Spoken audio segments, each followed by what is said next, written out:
El correo electrónico llegó a las 2:17 de la madrugada, un único y venenoso byte en el silencio digital del estéril apartamento de Lucas Kohler en Frankfurt. Había estado mirando la ventana surcada por la lluvia, saboreando un vaso de whisky que sabía más a recuerdo que a grano. El asunto estaba en blanco. El remitente, una dirección fantasma generada desde un terminal de una biblioteca pública en su ciudad natal. Casi lo borró. Debería haberlo hecho. En lugar de eso hizo clic. No había texto. Solo 2 archivos. El primero, un clip de audio. Canción, flautista, wave. El segundo, una imagen. Dibujo-bajo-tiza.jp. Su mano, lo suficientemente firme como para convencer a un hombre con un chaleco bomba de que bajara de una cornisa, comenzó a temblar. Hizo clic en el archivo de audio. No era la melodía alegre y irritante de las tiendas de souvenirs. Esta era una melodía disonante y estridente tocada con una flauta de madera fina e insidiosa. Se deslizó bajo su piel una melodía que se sentía más antigua que la ciudad donde nació. Entretejido debajo, casi imperceptible, había un zumbido de baja frecuencia que le hacía doler los empastes. Era un sonido diseñado no para ser oído, sino para ser sentido, una vibración visceral de ansiedad. Cerró el portátil de golpe, pero la melodía seguía resonando en la habitación. Su respiración llegaba en jadeos irregulares. Era la misma, exactamente la misma melodía del caso de Heidelberg, el que había terminado con 3 estudiantes muertos y su carrera en llamas, el que le había valido el apodo de el hombre que dejó ganar al profeta. Con una sensación de sombría finalidad, abrió el archivo de imagen. Era la fotografía de un dibujo de tiza en el pavimento. Un flautista de monigote crudo, imposiblemente alto y demacrado, guiaba una fila de figuras más pequeñas lejos de un grupo de casas y hacia un vórtice oscuro y arremolinado que representaba un bosque. El estilo era infantil, pero la implicación era antigua y aterradora. Lucas apuró su whisky. 5 años. Había pasado 5 años en el exilio de la consultoría privada, analizando riesgos de seguridad corporativa y prediciendo la volatilidad del mercado. Un trabajo seguro y estéril para un hombre atormentado por la catastrófica imprevisibilidad del alma humana. Había jurado que nunca volvería, ni a la criminal policía y ciertamente no a Hamelin. Pero el mensaje de texto que siguió al correo, un mensaje frenético de su hermana Lena, de la que estaba distanciado, no le dejó otra opción. Lucas es Clara. Ha desaparecido. Ella y una docena de otros chicos. La policía encontró este dibujo de tiza. Por favor, sé que no hemos hablado, pero eres el único. Por favor, vuelve a casa. Clara, su sobrina. Una joven de 16 años, brillante y cínica, con la terquedad de su madre, y temía él su propia vulnerabilidad a la llamada de sirena de un mundo perfecto y prometido. Casa, la palabra era ceniza en su boca. A Melín, la ciudad que había devorado a su mejor amigo de la infancia, Matías, 30 años atrás, en un caso que los periódicos habían apodado morbosamente el eco del flautista. Un caso que nunca se resolvió. Un caso que, en primer lugar, le había puesto en el camino de convertirse en perfilador El flautista siempre la había estado esperando. Hamelin era un cuento de hadas que se asfixiaba en su propio kitsch. Las casas medievales con entramado de madera se apiñaban sobre calles empedradas, sus fachadas pintadas en alegres tonos pastel. Cada escaparate exhibía una grotesca colección de recuerdos del flautista. Ratas de azúcar, flautas de madera, sombreros de fieltro con plumas chillonas. Los turistas deambulaban, sacando fotos de la Rattenfänger House, ajenos al empalagoso olor a miedo que se había posado sobre la ciudad como una niebla matutina. Para Lucas era una pesadilla en tecnicolor. El inspector jefe Schmidt, un hombre cuyo rostro parecía haber sido tallado en roble erosionado, se reunió con él en la pequeña y desbordada comisaría de policía. Se conocían desde la infancia. Schmidt había sido quien encontró a Lucas escondido en el bosque el día que Matías desapareció. No debería haberte llamado, Kohler, dijo Schmidt, su voz ronca por el agotamiento. Señaló un tablón de corcho cubierto con los rostros sonrientes de los adolescentes desaparecidos. La mirada desafiante e inteligente de Clara devolvió la suya a Lucas. Pero ya ves a lo que nos enfrentamos. No son solo fugas, es una evaporación. Háblame de él, dijo Lucas, su voz plana, profesional, el perfilador, tomando el relevo del tío aterrorizado. No sabemos quién es. Se hace llamar Jonas. Schmidt arrojó una delgada carpeta sobre la mesa. Apareció hace unos 6 meses. Músico callejero, activista juvenil, carismático como el demonio. Habla de la codicia corporativa, del colapso medioambiental, de los fracasos de la generación mayor. Les ofrece una alternativa, una comunidad, una secta, corrigió Lucas. Es cuidadoso, nunca infringe la ley abiertamente. Sus mítines se presentan como happenings artísticos. Su música es hipnótica. Chicos que antes eran retraídos, enfadados, de repente se vuelven plácidos, devotos. Los padres están aterrorizados. Dicen que les está robando el alma a sus hijos delante de sus propias narices. Lucas miró la imagen del dibujo de tiza clavada en el tablón. Está usando el mito de nuestra ciudad como un arma y está usando herramientas modernas, añadió Schmidt, señalando la impresión de una página de una red social. Era un grupo cerrado, sus publicaciones llenas de frases crípticas y memes sobre seguir la canción y dejar atrás la plaga. La plaga, sabía Lucas, eran ellos, los adultos, el mundo. Necesito todo lo que tengas sobre la leyenda, dijo Lucas, no la versión para turistas, la verdad académica y psicológica. Schmidt asintió sombríamente. Solo hay una persona para eso, la Dra. Schmidt.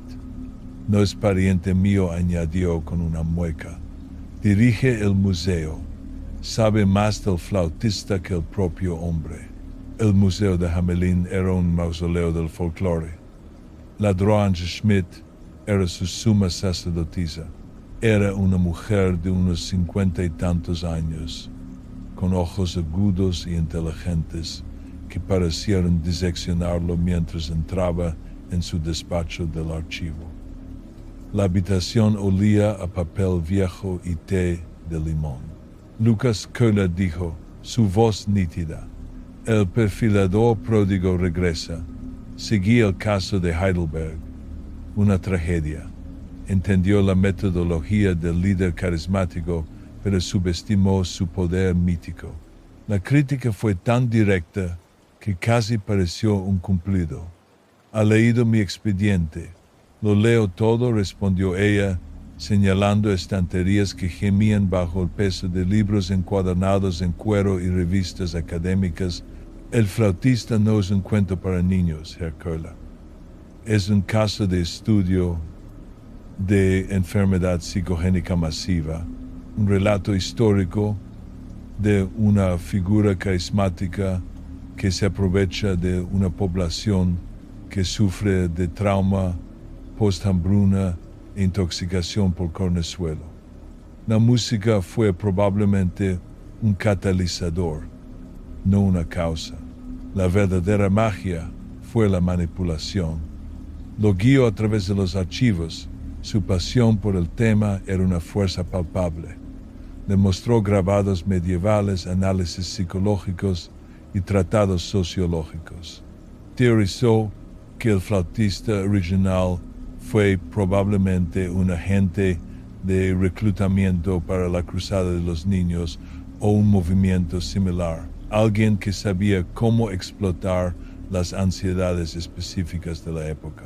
Les ofreció un escape, explicó Anja, sus dedos trazando la tinta desvaída de un manuscrito del siglo XIV. No los arrastró. Los convenció para que se fueran. Hizo que fuera su idea. La forma más poderosa de control es aquella que el sujeto cree que es su propia voluntad. Lucas sintió que un pavor helado se cristalizaba en sus entrañas. Esto no era solo información de fondo. Esto era un guión. Este hombre Jonas, dijo Lucas, mostrando una foto borrosa de un mitin callejero. ¿Lo ha visto? Anja estudió la imagen. Un atisbo de reconocimiento cruzó su rostro. Sí, creo que sí. Ha asistido a algunas de mis conferencias públicas. Un joven muy intenso. Hizo preguntas increíblemente específicas sobre los elementos de condicionamiento psicológico de la leyenda. Pensé que era un estudiante de posgrado. Estaba particularmente interesado en mi artículo sobre el uso de frecuencias de resonancia en rituales populares. Lucas se quedó helado. ¿Frecuencias de resonancia? Sí, dijo ella, entusiasmándose con su tema. Existe la teoría de que ciertos sonidos de baja frecuencia, el infrasonido, pueden inducir sentimientos de ansiedad, pavor o incluso euforia. Es posible que el flautista original usara un tipo específico de flauta o tambor que producía estas frecuencias, creando un estado de sugestionabilidad aumentada en los niños. Puramente académico, por supuesto. La sangre se le heló a Lucas, el zumbido bajo la melodía. No era magia, era acústica, era ciencia, retorcida hasta convertirla en un arma. Durante los 2 días siguientes, Lucas se sumergió en el fantasma digital y físico de Jonas. Era un espectro, sin registros, sin número de identificación fiscal, sin pasado, pero su presencia estaba en todas partes. Había construido una red de adolescentes alienados, comunicándose a través de aplicaciones encriptadas y servidores privados. Nunca mostraba su rostro claramente en los vídeos, siempre filmando desde atrás o en la sombra, dejando que su voz y su música hicieran el trabajo. La voz era tranquila, razonable, seductora. Hablaba de un mundo libre de la hipocresía de los adultos, un nuevo Edén, donde ellos serían los arquitectos de su propio futuro. Encontró el diario de Clara escondido debajo de su colchón. Las primeras entradas estaban llenas de la típica angustia adolescente, frustración con la escuela, discusiones con sus padres. Pero entonces, un cambio. Las entradas se volvieron eufóricas, llenas de referencias a la canción y la verdad de Jonas. Él nos ve, había escrito ella, no quiere arreglarnos, quiere liberarnos. La música lo aclara todo. El viejo mundo está enfermo y nosotros somos la cura. Tenemos que ser lo suficientemente valientes para dejar atrás la plaga. Era la retórica exacta del profeta de Heidelberg. La misma promesa de liberación que había llevado a 3 estudiantes a encadenarse a una tubería de gas y inmolarse creyendo que ascendían a un plano superior.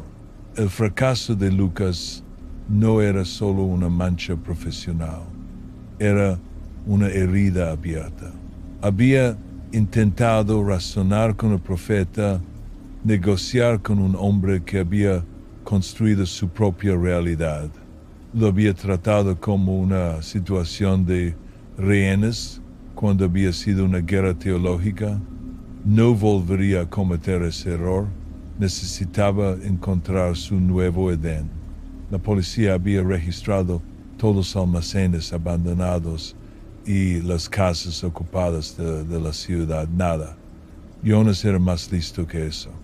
Era un verdadero creyente. Y los verdaderos creyentes construyen templos, no escondites. Tenía que pensar como Jonas. Tenía que pensar como el flautista. ¿A dónde llevaría el flautista a los niños? No lejos de Hamelin, sino debajo de ella.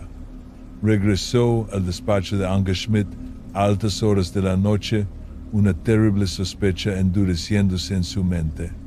No llamó, simplemente apareció una sombra en su puerta. Ella estaba trabajando, rodeada de libros, una única lámpara iluminando su escritorio. Tras Schmidt comenzó, su voz baja, sus artículos. Los que me dio, espero que le fueran de ayuda. Lo fueron, dijo Lucas, colocando un fajo de impresiones en su escritorio. Eran páginas de sus propios artículos publicados, con secciones resaltadas en amarillo. Usted escribió sobre el flautista llevando a los niños a la montaña. Teorizó que era una metáfora de un viaje subterráneo, un renacimiento psicológico, un tropo común en los mitos heroicos, sí. Y en este artículo continuó, añadiendo otro al montón. Usted discute la apropiación del folclore durante la Guerra Fría, cómo los bosques alrededor de Hamelin estaban plagados de instalaciones militares secretas, búnkeres, centros de comunicaciones, lugares diseñados para sobrevivir al apocalipsis. Angela miró, con el ceño fruncido por la confusión, una curiosidad histórica. Uno de sus artículos se titulaba El eco del flautista, santuarios modernos y la mitología de la desaparición. En él usted cartografió cada búnker abandonado conocido en la región de Weserbergland. Los describió como cuevas modernas, lugares perfectos para que un líder carismático creara una sociedad autónoma y aislada, un nuevo Edén. Vio cómo la comprensión afloraba en sus ojos, una lenta y nauseabunda ola de horror. Su pasión académica, el trabajo de su vida, había sido una hoja de ruta para un monstruo. Oh, Dios mío, susurró, llevándose la mano a la boca. Ese joven, el estudiante, me pidió una copia de ese artículo en concreto. Lucas sintió una punzada de lástima por ella. No era una villana, sino una cómplice involuntaria, una víctima trágica de su propia obsesión intelectual. Ella fue quien le entregó la flauta al flautista. Hay un lugar, dijo, su voz temblando, mientras señalaba un punto específico en el mapa, un antiguo búnker de comunicaciones de la OTAN, construido en la montaña Köterberg. Fue dado de baja en los años 90. Está aislado, es autosuficiente y está sellado acústicamente. Si alguien quisiera crear una cámara de eco, tanto literal como figurativamente, iría allí. La última noche del Rattenfänger Festival estaba en pleno apogeo. Desde las laderas del Köterberg, la ciudad de Hamelin era una distante constelación de luz alegre. El animado compás de una banda de música llegaba con el viento, un contrapunto grotesco al zumbido vibrante y de baja frecuencia que se hacía más fuerte a medida que Lucas se acercaba a las coordenadas. La entrada al búnker era una puerta blindada oculta tras una cortina de hiedra crecida. Estaba ligeramente entornada. Lucas se deslizó dentro, su pistola un peso frío y pesado en su mano. El aire era fresco y olía a hormigón húmedo, ozono e incienso. Un largo túnel de hormigón descendía hacia la tierra, iluminado por velas parpadeantes colocadas en nichos en la pared. Y por todas partes estaba la música. La estridente melodía de flauta ya no estaba solo en sus oídos, estaba en sus huesos. Pulsaba desde altavoces ocultos una presencia constante e hipnótica. El componente de infrasonido era mucho más fuerte aquí, creando una presión física en su pecho, una sensación de pavor profundo e irracional mezclada con una extraña y atrayente calma. Este era el corazón de la bestia. El túnel se abría a una vasta cámara central. Antaño había sido un centro de mando, pero ahora era un templo improvisado. Cables y servidores estaban cubiertos con tapices. Mapas tácticos en las paredes estaban cubiertos con los mismos dibujos de tiza infantiles. Y en el centro, una docena de adolescentes, incluida Clara, estaban sentados en un círculo meditativo. Vestían túnicas grises y sencillas, sus rostros plácidos, sus ojos desenfocados. En una plataforma elevada al fondo de la sala se encontraba Jonas. Era más joven de lo que Lucas esperaba, quizás de 20 y tantos años, con una mata de pelo oscuro y los ojos ardientes e incandescentes de un verdadero creyente. No estaba tocando una flauta. La música estaba pregrabada, transmitida desde un sofisticado sistema de sonido conectado a la antigua infraestructura del búnker. Sostenía un micrófono, su voz suave y resonante, tejiendo una historia para su rebaño. Y así el viejo mundo arderá en su propia corrupción, decía Jonas. Su voz un río tranquilo e hipnótico. Pero vosotros, los puros, los elegidos, seguiréis la canción hacia un nuevo comienzo. Esta noche es la partida, una ruptura final y limpia. Nos despojaremos de nuestras viejas pieles y renaceremos. Lucas vio una serie de bombonas apiladas cerca de la plataforma. Nitrógeno. Jonas no estaba planeando un escape. Estaba planeando un suicidio en masa, una partida final hacia el olvido, enmascarada como una ascensión. Era Heidelberg de nuevo. Clara levantó la vista, sus ojos vidriosos. Vio a Lucas, pero no hubo reconocimiento, solo una leve y plácida curiosidad, como si él fuera un fantasma de un mundo que ella ya no habitaba. Lucas Kohler, dijo Jonas, con una sonrisa serena en su rostro. Lo había visto. El perfilador, el agente del mundo plaga. Tú también has seguido la canción. Has venido a unirte a nosotros. Lucas sabía que la fuerza era inútil. Un solo disparo desencadenaría su martirio. No podía luchar contra Jonás. Tenía que desmantelarlo. Tenía que romper el hechizo. He venido por mi sobrina, dijo Lucas. su voz firme, proyectándose a través de la cámara. Ya no es tu sobrina, replicó Jonas suavemente. Es una hija de la canción, como todos ellos. ¿No puedes entenderlo? Oh, sí que lo entiendo, dijo Lucas, enfundando su arma con un movimiento lento y deliberado.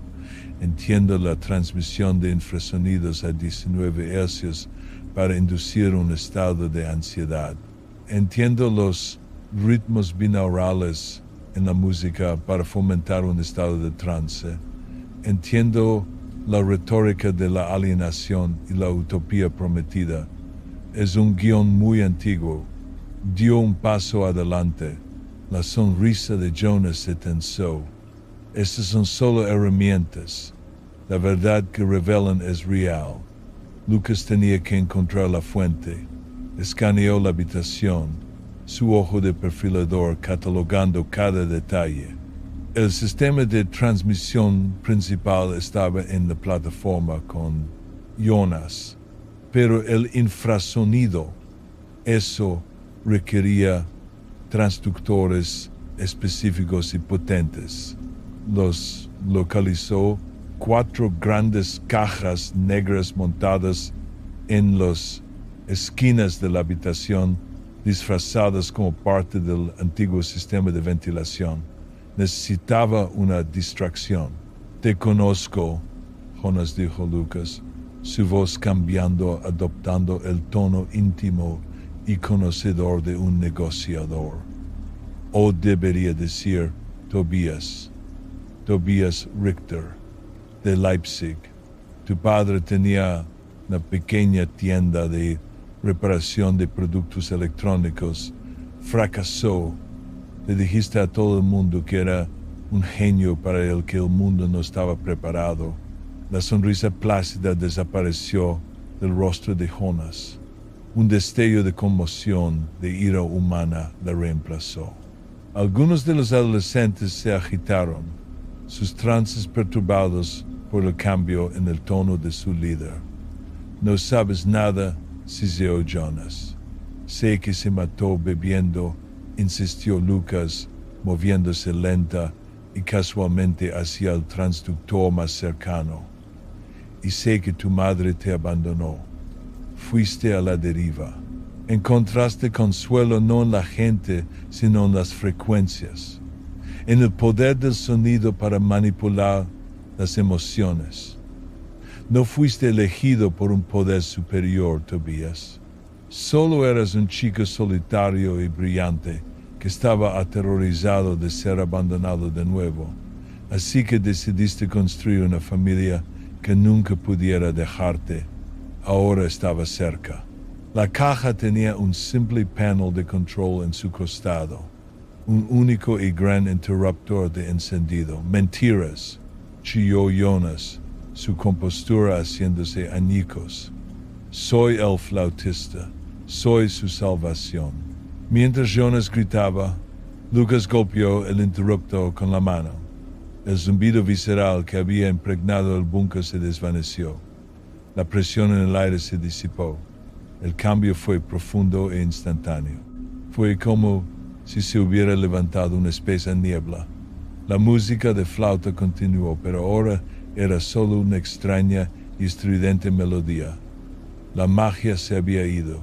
Los adolescentes parpadearon, sus expresiones cambiando de una plácida euforia a la confusión. Clara sacudió ligeramente la cabeza, sus ojos encontrando a Lucas de nuevo. Esta vez un destello de reconocimiento. «¿Tío Lucas?», susurró su voz frágil. El hechizo se había roto. Jonas vio el cambio. Vio la duda extendiéndose por los rostros de sus seguidores.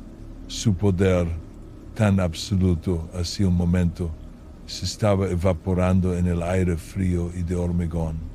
Ya no era una figura mítica, solo era Tobias Richter, un hombre fracasado de Leipzig, de pie en un escenario en una caja de hormigón, Se abalanzó sobre las bombonas de nitrógeno, su rostro una máscara de desesperación. Todavía podemos irnos.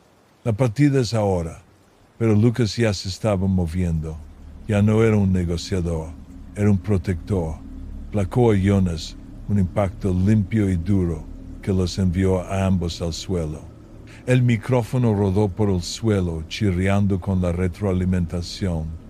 Los adolescentes se estremecieron, ahora verdaderamente despiertos, el sonido de la realidad feo y discordante. Jonas no se defendió.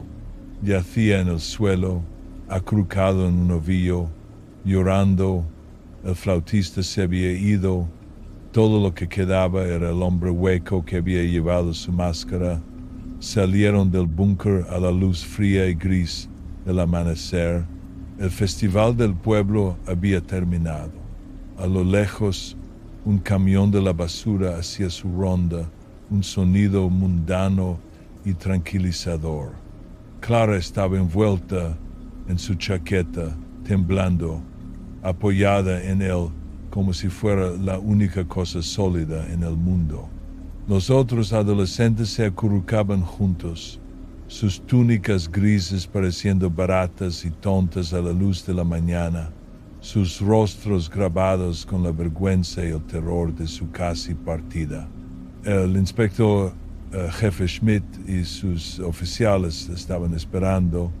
Se llevaron a Jonas Tobias bajo custodia. No se resistió. Estaba en silencio, sus ojos vacíos, el fuego mesiánico extinguido.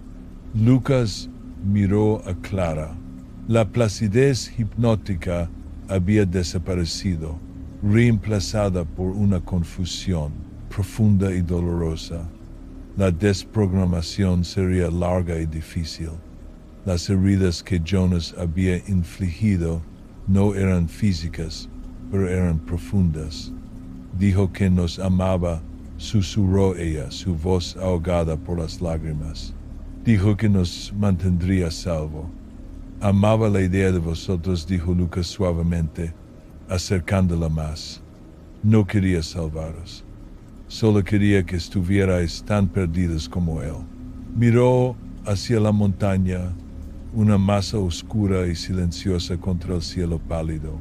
Durante 30 años había sido atormentado por el fantasma del flautista, por el misterio de su amigo perdido, por el eco de una canción que nunca pudo oír del todo. Había imaginado un monstruo de proporciones míticas, una fuerza sobrenatural del mal, pero la verdad era mucho más banal y mucho más aterradora. El monstruo no era una leyenda, era un hombre roto que había aprendido a retorcer un cuento infantil hasta convertirlo en un arma, que había encontrado la frecuencia precisa de la soledad humana y la había amplificado hasta ahogar todo lo demás. Lucas había regresado a Hamelin para luchar contra un fantasma de su pasado. No había encontrado un monstruo en la montaña. Había encontrado un hombre patético y roto en una habitación de hormigón. Y al derrotarlo, finalmente, después de toda una vida huyendo, había callado la canción del flautista dentro de sí mismo. El eco se había ido. Solo quedaba la mañana tranquila y fría y el peso de su sobrina a salvo en sus brazos.